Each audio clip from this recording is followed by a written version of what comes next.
लड़की जो मरने वाली है शीतल नाम की, इस लड़के के साथ अहर गांव में गई थी। वहां पर इसने कोई गाना शूट कर रहा था। ये हरियाणवी खुलासा हुआ क्या पूरा मामला था? देखिए 15 जून को हमारे थाना मतलोडा में सूचना दर्ज कराई थी। लड़की जो थी उसकी बहन अहर गांव में गई थी, वापस नहीं आई, तो गुमशुदगी की एफआईआर उसकी दर्ज की गई। नेक्स्ट डे मॉर्निंग में खरखोदा से सूचना आई कि नहर में एक लड़की की डेड बॉडी मिली है। तो परिवार वाले पहुंचते हैं, पुलिस वहां पर पहुंचती है, तो उस लड़की की पहचान शीतल जो यहाँ से गुम हुई थी उसके रूप में होती है। और उसके बाद परिवार वालों ने बताया कि ये जो आरोपी है जो हमने पकड़ा है, सुनील नाम के लड़के के साथ गई थी।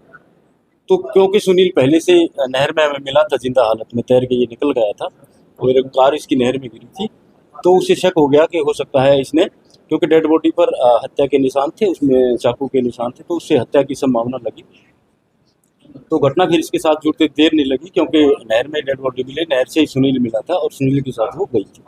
तो इस आधार पर हमने हमारी CIE 1 की टीम ने, क्योंकि एडमिट था पहले से, पार्क हॉस्पिटल से इसको अरेस्ट किया। तो सारी घटना का खुलासा हुआ कि ये 14 तारीख को अहर गांव के लिए गए थे, सुनील के साथ ये लड़की गई थी और वहाँ पर इसका कोई शूट था, जो हरियाणवी एल्बम में ही काम करती है। और अहर गांव में शूट के बाद जब रात 10 बजे के करीब ये वापस आते हैं, तो रास्ते में इन दोनों का गाड़ी में ही झगड़ा हो जाता है।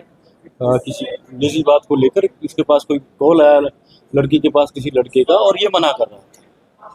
तो इस बात पर झगड़ा हो गया उनका, और गाड़ी में पहले से चाकू इसने रखा हुआ था, तो चाकू से उस लड़की की इसने हत्या कर दी। और डेड बॉडी को छुपाने के लिए, सबूतों को छुपाने के लिए और एक भ्रमित करने के लिए कि ये इत्तेफाकिया घटना हो, उस नहर को लड़की की बॉडी सहित इसने नहर में गिरा दिया। और खुद ये तैराक था, तैरना इसको अच्छे से आता था, खुद ये निकल के तैर के बाहर निकला। चाकू से कितने वार किए, किस टाइम?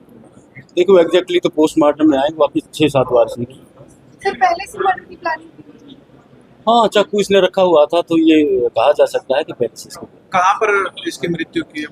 ये रास्ते में मतलोटे के आसपास, इसने बताया कि मतलोटे के आसपास इसने इसकी हत्या।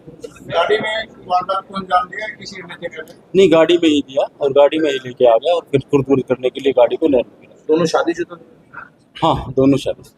वारदात के बाद इसने किसी अपनी परिजन को कुछ इस तरह की वारदात कर दी? नहीं, ऐसा कुछ सामने नहीं आया। सर आरोपी का बैकग्राउंड क्या है, क्या करता है? आरोपी अपना निजी काम ही करता है, और पीछे इसने होटल किया हुआ था करनाल में, वो भी अभी छोड़ दिया है। तो ऐसे ही कोई क्रिमिनल बैकग्राउंड? क्रिमिनल बैकग्राउंड अभी चेक करवा रहे हैं, नहीं मिला है अभी तक कोई। बताया जाता है कि आरोपी के खिलाफ एक कबूतरबाजी का मामला भी दर्ज है। वो चेक करवा रहे हैं अभी। मिला कितने साल से जानते थे ये करीब 4 साल से इनकी आदत। कि मॉडल बनाने में इसका भी हाथ था सर? ये चीजें इन्वेस्टिगेशन का पार्ट नहीं होती थी। क्या लिव इन में रहते थे सर? हत्या का मेन कारण मैंने बताया कि ये किसी अन्य लड़के से बात करती थी, ये इसको सहन में तो गई नहीं है। ये मतलोडा के आसपास इसने उसकी हत्या की। इस राणा के सुनील ने जो शीतल जो हरियाणी मॉडल थी उसकी जो हत्या की थी, आज पानीपत पुलिस ने उसका खुलासा कर दिया है कि सुनील को शीतल की हत्या करने के पीछे कारण बताया कि शीतल किसी अन्य लड़के से बातें करती थी और उसको ये लगने लग गया था कि यह तेरे को छोड़कर किसी और से प्यार करती है। इसी के लिए उसने सुनील ने ही पहले 14 तारीख को जब उनकी एयर में शूटिंग थी, पहले से ही प्लान बना रखी थी और उसने अपने साथ में चाकू रख रखा था। जैसे ही सुनील उसको शूटिंग के बाद अपनी गाड़ी में ले गया, उसने गाड़ी में ही उस वारदात को अंजाम दे दिया और अपनी गाड़ी उसने पलट दी और उसने ड्रामा किया। आज पानीपत पुलिस ने इस हत्याकांड का खुलासा कर दिया है। पब्लिक न्यूज़ इस राणा।